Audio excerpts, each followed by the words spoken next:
성도 여러분, 안녕하셨습니까? 이 시간에도 하나님의 귀하신 은혜가 우리 모든 분들과 함께 하시기를 간절히 축원합니다. 9월 23일 만나의 아침 새벽 기도를 시작하겠습니다. 하늘에 계시는 사랑이 많으신 아버지 하나님 감사합니다. 저희에게 새 아침을 주시고 새 날을 허락해 주셨습니다. 하나님의 귀하신 은혜를 찬양합니다. 오늘도 주님께서 저희와 함께 하여 주시고 이제 점점 낮이 짧아지는 일을 통해 새벽 이 아침이 어두움으로 맞이하지만 그러나 저희에게 곧 새벽이 다가오는 것처럼 밝은 새빛이 떠오르는 것처럼 저희의 영적 삶에도 새빛이 비추어 모든 영적 암흑들을 깨뜨리고 주님의 영광을 바라보게 하여 주시옵소서. 이 시간에도 주님께서 주의 모든 자녀들을 축복하여 주시옵소서. 밝은 빛을 열어주시고 오늘부터 로마서의 말씀을 묵상을 합니다. 로마서, 이것은 우리 그리스도인들에게 있어서 신앙의 교과서와 같은 것입니다. 하늘의 지혜를 열어주시고 진리의 영이신 성령께서 함께하여 주셔서 로마서의 말씀들을 깊이 있게 묵상할 수 있도록 주여 도와 주시옵소서. 우리 주님 예수님의 이름으로 간절히 기도 올리옵나이다. 아멘. 오늘부터는 우리 이제 로마서를 우리가 함께 말씀 묵상을 하게 됩니다. 로마서는 여러분들 아실 것처럼 정말 중요한 성경책이죠. 그래서 매 순간마다 성령께서 우리를 인도하시지 않으면 안 된다고 생각이 됩니다. 자, 그러면 우리 로마서 1장 1절부터 오늘은 4절까지 있는 말씀을 묵상하겠습니다. 로마서의 말씀은 많은 절수들을 우리가 묵상할 수가 없습니다. 왜냐하면 이 한 절 한 절이 매우 주옥 같은 말씀이기 때문에 그 한 절 한 절 그 말씀의 깊이를 저희들이 깊이 있게 묵상하는 것을 통해서 거기에서 주님께서 저에게 친히 말씀하시고자 하시는 깊은 뜻들을 얻을 수가 있다고 생각이 됩니다. 자, 로마서 1장 1절로 4절 예수 그리스도의 종 바울, 자, 여러분들 성경을 펼치시고 함께 읽도록 하겠습니다. 예수 그리스도의 종 바울은 사도로 부르심을 받아 하나님의 복음을 위하여 택정함을 입었으니 이 복음은 하나님이 선지자들로 말미암아 그의 아들에 관하여 성경에 미리 약속하신 것이라. 이 아들로 말하면 육신으로는 다윗의 혈통에서 나셨고 성결의 영으로는 죽음 가운데서 부활하여 능력으로 하나님의 아들로 인정되셨으니 곧 우리 주 예수 그리스도시라. 자, 로마서 1장 1절로 4절까지의 말씀을 우리가 읽었대요. 자, 로마서의 말씀. 로마서를 저는 이런 질문을 해보았습니다. 왜 쓰셨을까? 왜 하나님께서 로마서를 쓰게 하셨을까? 이렇게 한번 좀 첫 질문을 던져봅니다. 그 다음에 우리 각 절에 있는 말씀처럼 그 각 절마다 다 사실 우리가 질문을 던져볼 수 있는 내용들인데요. 예수 그리스도의 종 바울은 사도로 부르심을 받아라고 이렇게 시작을 하고 있죠. 무엇을 위하여 택하심을 입었을까? 예, 그런 부분을 질문을 해보고요. 2절의 이 복음은 무엇을 의미하는가? 또 3절에 아들로 말하면 이 아들은 누구신가? 4절은 성결의 영으로는 죽은 가운데서 부활하신 능력으로 이 성결의 영으로는 죽은 자 가운데서 부활의 능력, 부활하여 능력을 갖추었다라는 이 능력이란 무엇을 의미한다? 매절마다 질문을 안 할 수가 없습니다. 자, 그러면 로마서는 그 첫째 질문, 왜 쓰셨을까? 로마서는 성경 중에 성경이죠. 로마서 성경만 가지고도 우리는 성경의 본질과 복음의 핵심 그 문제들을 다 해결할 수가 있다고 볼 수도 있습니다. 로마서는 성경 중에 노른자가라고도 이렇게 얘기를 합니다.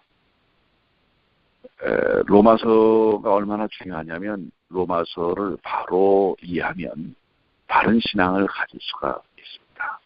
그러나 반대로 로마서를 바로 이해하지 못하면 우리 신앙의 핵심을 이해하기가 어렵다고 하는 것입니다. 그래서 이 로마서의 말씀을 좀 우리가 명확하게 이해할 필요가 있죠. 로마서는 사도 바울이 제3차 전도 여행 중에 하나님의 감동으로 고린도에서 기록한 편지서로 볼 수가 있습니다. 바울의 서신들 중에서 신약 성경 전체에서 부활의 복음을 가장 논리적 연하게 증가하는 매우 중요한 책이죠. 이 본서의 저자는 사도 바울이라고 1절에 말하고 있죠. 1세기 말부터 2세기 초 로마의 클레멘트, 이나시우스, 또 순교자 저스틴이라든지 폴리갑 등은 이 로마서들을 많이 인용을 하게 되고요. 교회 역사상 이 본서의 바울 저작성을 부정하는 학자들은 거의 없다고 보여집니다. 그래서 이 로마서의 저자는 끝부분에서 자신이 예루살렘으로부터 두루 행하여 이르리곤까지 그리스도의 복음을 편만하게 전하였고 이제는 성도를 섬기는 일로 예루살렘에 가고 있다고 말하고 있어요. 이것은 사도행전에 증거된 바울의 발자취와 일치합니다. 사도행전 19장, 20장, 또 24장 이렇게 바울의 행적과 일치하는 것을 볼 수가 있습니다. 이 서신을 받은 로마 교회의 기원에 대해서는 몇 가지 견해가 있지요. 이 천주교회는 사도 베드로가 그 교를 세웠다고 주장을 합니다.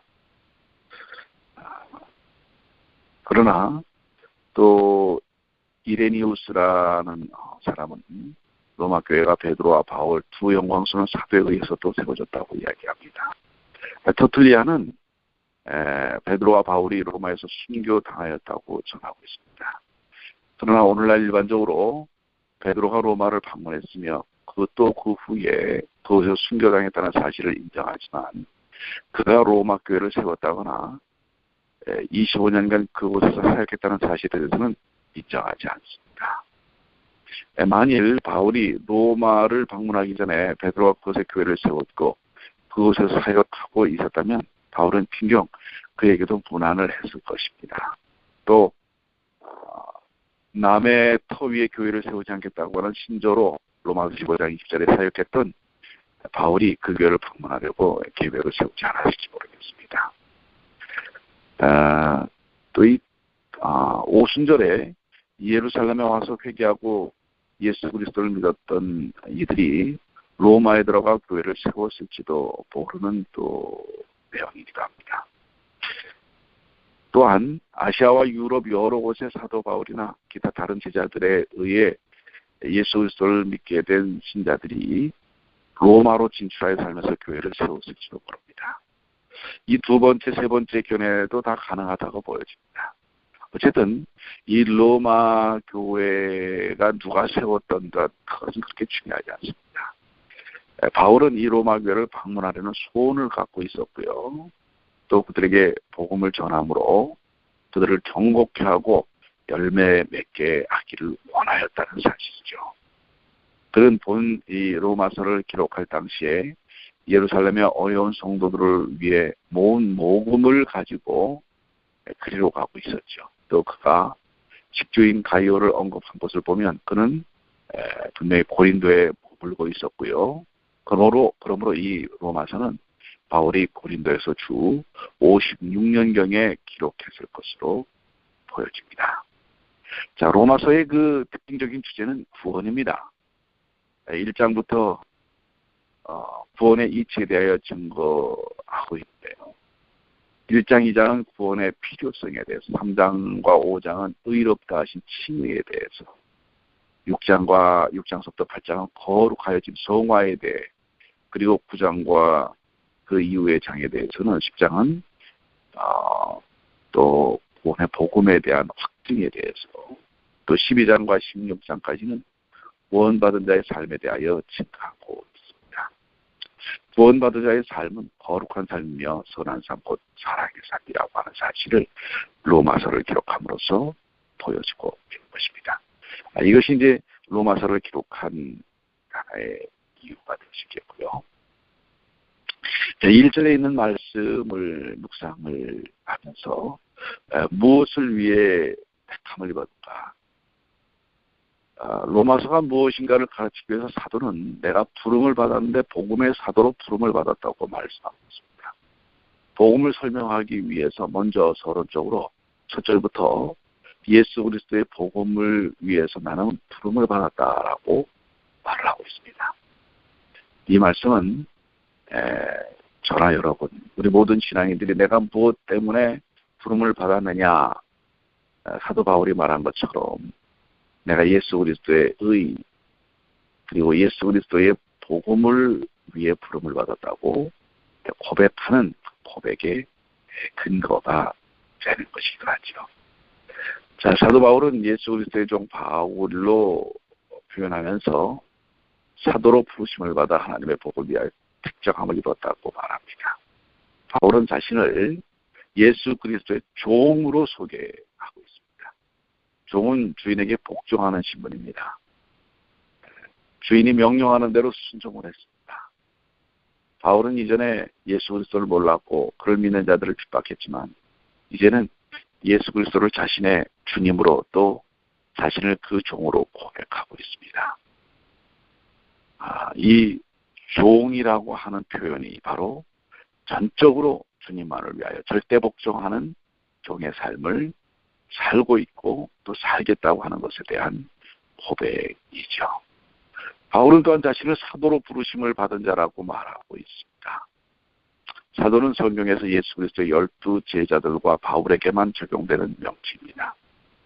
누가복음 6장 13절에 밝음에 그 제자들을 부르사 그 중에 12를 택하여 사도라 칭하였으니 12 제자 중 가룟 유다가 배신했으므로 예수께서 승천하신 주 제자들은 가룟 유다 대신에 마띠아를 뽑았죠. 사도행전 1장 21절에. 사도행전을 해서 예외적으로 바나바에게도 사도라는 명칭이 2번 이렇게 기록이 됩니다. 사도들은 예수 그리스도의 복음을 바르게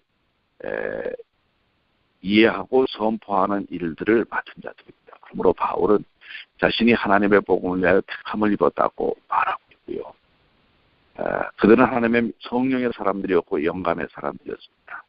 그들은 하나님의 특별 계시의 전달자들이었죠. 그들은 예수 그리스도의 교회의 기초를 얻는 사람들이었습니다. 에베소 2장 10절에 말씀하고 있습니다. 그러므로 신약시대의 교회들은 하나님의 복음을 바르게 파악하기 위해 사도들에게로, 즉 사도들의 글들인 신약 성경에로 돌아가야 했습니다. 혼란한 시대에는 더욱 성경만이 하나님의 바른 뜻과 진리를 확인하는 길이었죠. 종교개혁 시대에 많은 훌륭한 학자들과 또 교회자들이 있었지만 하나님의 진리가 혼잡되어 있었죠. 어떤 길, 어떤 노선, 어떤 입장이 바른 것인지 알기 어려웠습니다. 그러나 루터를 비롯한 개혁자들은 비록 보잘것없는 일개의 신부였지만 성경의 확실한 지식과 확신으로 종교개혁의 횃불을 들 수 있었습니다. 다른 개혁자들도 그랬습니다. 마찬가지로 오늘날도 교회는 오직 성경으로 들어가야 하는 근거가 바로 여기 예수 그리스도의 종 바울은 사도로 부르심을 받아라고 하는 이 말씀과 질문에 담겨져 있음을 봅니다. 2절에 있는 이 복음이라고 하는 것은 무엇을 의미하는가? 바울은 이 복음을 하나님의 선지자들로 말미암아 그의 아들에 관하여 성경에 미리 약속하신 것이라고 말합니다. 하나님의 복음의 내용은 하나님의 아들에 관한 것이었고 구약 성경에 미리 약속되어 있습니다.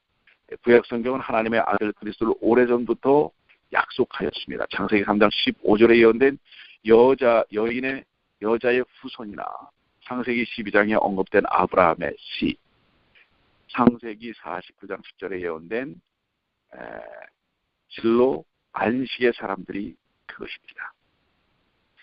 기독교적인 복음은 구약 성경에 근거하고 있습니다. 구약 성경은 예수 그리스도에 대한 예언과 예표의 말씀으로서 예수 그리스도를 메시아로 증거하고 있습니다. 바로 이 복음은 구약에서 예언된 선지자와 시편 말씀을 통하여 예언된 예수 그리스도, 메시아이신 예수 그리스도를 말하고 있는 것이죠. 3절에 이 아들로 말하면, 여러분들, 이 아들로 말하면 육신으로는 다윗의 혈통, 아까 우리 말씀을 나눴던 것처럼 창세기 12장에 아브라함의 씨라고 되어 있죠. 복음의 내용인 예수 그리스도는 참 사람이시오 참 하나님이십니다. 그분은 참된 인성과 참된 신성을 소유하고 계신 거죠. 이 말씀에 육신이라는 말의 원어는 사르크스라는 그리스도의 인성을 가리킵니다. 예수 그리스도는 다윗의 자손으로 참 사람으로 탄생하셨고요. 그는 다윗의 자손으로만 나신 것이 아니고 그의 인성, 즉 그 영육이 그러하다고 하는 것입니다. 이것은 구약 성경의 예언들의 성취였습니다. 예레미야 23장 5절에 보면 도라 때가 이르니 내가 다윗에게 한 의로운 가지를 일으킬 것이라. 그가 왕이 되어 지혜롭게 행사하며 세상에서 공평과 정의를 행할 것이라 라고 말씀하고 있고요. 에스겔서 34장 23절에 내가 한 목자를 그들 위에 세워 먹이게 하리니 그는 내 종 다윗이라. 호세아 3장 5절에 그 후에 저희가 돌아와서 그 하나님 여호와와 그 왕 다윗을 구할 것이라. 바로 예수 그리스도는 이러한 예언의 성취십니다. 그래서 신약 성경은 아브라함과 다윗의 자손 예수 그리스도의 세계라, 족보라, 마태복음 1장 1절에 이렇게 시작하고 있는 것입니다. 바로 메시아의 그 영적 계보, 육적 계보를 정확하게 말하고 있는 것이죠. 4절에 성결의 영으로는 죽은 자 가운데서 부활하신 능력이라 말씀하고 있습니다. 부활하여 능력을 하나님의 아들로 인정되셨으니 곧 우리 주 예수 그리스도라고 말하고 있는데, 성결의 영이란 푸뉴마 하기오시네스라는 말입니다. 그 속에 계신 거룩하신 성의 영을 가리킨다고 말하고 있습니다. 아까 인성에 대해서 얘기하고 계시고요. 완전한 인성, 완전한 신성에 대해서 이야기하고 계시고, 신성으로는 하나님의 아들이십니다. 인성으로는 다윗의 자손이고요. 예수 그리스도의 신성의 증거는 그가 행하신 기적과 그의 부활하심, 그분의 죽음과 부활은 복음의 기본적인 사실들이죠. 고린도전서 15장 1절로 4절에 내가 너에게 전한 복음을 너희로 알게 하노니 내가 받은 것은 먼저 너에게 전하노니 이는 성경대로 그리스도께서 우리 죄를 위하여 죽으시고 장사 지낸 바 되었다가 성경대로 사흘 만에 다시 살아나사. 모든 신자들은 예수 그리스도의 행하신 기적과 그분의 죽음, 그분의 부활을 반드시 확인하고 믿어야 합니다. 예수 그리스도는 부활하심으로써 능력으로 하나님의 아들로 인정하셨다는 뜻입니다. 영어 성경에는 서론되었다라고 번역하였고요. 본래 하나님의 그분은 아들이시지만 부활하심으로써 능력으로 하나님의 아들로 확실히 인정되고 확정되고 선언되었다고 하는 것입니다. 오늘 로마서 1장 1절로 4절에 바로 사도 바울이 로마서를 쓰게 된 배경과 본인의 이 글을 쓰는 본인이 누구인지에 대한 신원을 정확하게 드러냈고요. 또 본인이 이 글을 통해서 증거하고자 하는 복음과 예수 그리스도가 누구이신지를 앞절 4절을 통해서도 명확하게 이야기하고 있습니다. 저는 오늘 이 말씀들을 보면서 이렇게 마음의 결심을 합니다. 예수 그리스도의 종 바울은 사도로 부르심을 받아. 오늘 바울을 하나님의 사도로 복음을 증거하기 위해서 부르심을 받은 것처럼, 또 그 자신이 예수 그리스도의 종이라고 고백하였던 것처럼, 저도